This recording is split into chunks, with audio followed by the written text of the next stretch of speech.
નમસ્કાર, આપ જોઈ રહ્યા છો ઇન્ડિયા ન્યૂઝ ગુજરાત અને હું છું આપની સાથે કોમલ અગ્રવાલ। શરૂઆત કરી મહત્વના સમાચારોથી તો દેશની બેંકોમાંથી કરોડો રૂપિયાનો ચૂનો ચોપડાવનાર અને દેશમાંથી ફરાર થઈ જનારા મેહુલ ચોકસીની આખરે બેલ્જિયમમાં ધરપકડ કરવામાં આવી છે।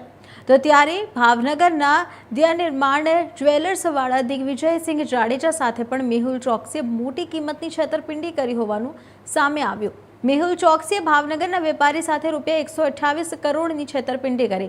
વર્ષ 2014માં 106 કિલો સોનું ઉપરાંત 30 કરોડની છેતરપિંડી કરેલી। ભાવનગરના દિવ્ય નિર્માણ જ્વેલર્સના દિગ્વિજયસિંહ જાડેજાએ આજથી 4 વર્ષ અગાઉ મેહુલ ચોકસી દેશ છોડીને ભાગી ગયો તે પહેલા FIR નોંધવી હતી। તેમણે જણાવ્યું હતું કે મેહુલ ચોકસી ભારતીય બેંકો સાથે છેતરપિંડી કરીને ભાગી ગયો। એટલું જ નહીં પરંતુ તેણે ઘણા ઉદ્યોગપતિઓ પાસેથી કરોડો રૂપિયાની પણ લૂંટ કરી હતી।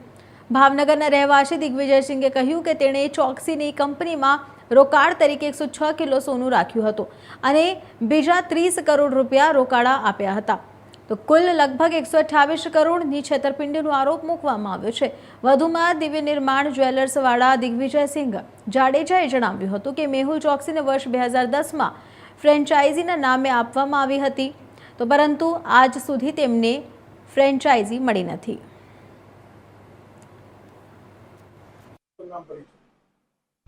મારું નામ દિગ્વિજયસિંહ જાડેજા છે। હું દિવ્ય નિર્માણ જ્વેલ્સ ભાવનગરની કંપનીનો CMD છું।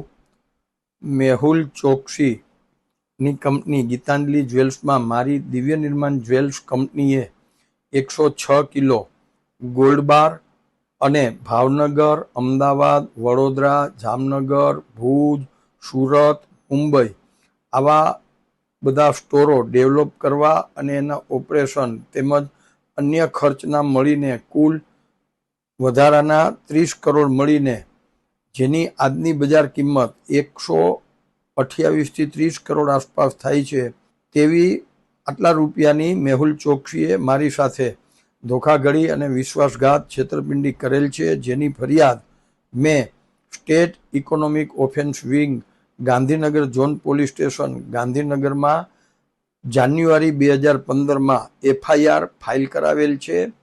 જેની તપાસ દરમિયાન તપાસનીશ અધિકારીને 17 શાહેદોના વિટનેસના એવિડન્સ પ્રાપ્ત થયેલા છે અને અમુક શાહેદોના CRPC 164 મુજબના નિવેદનો પણ નોંધાયેલા છે।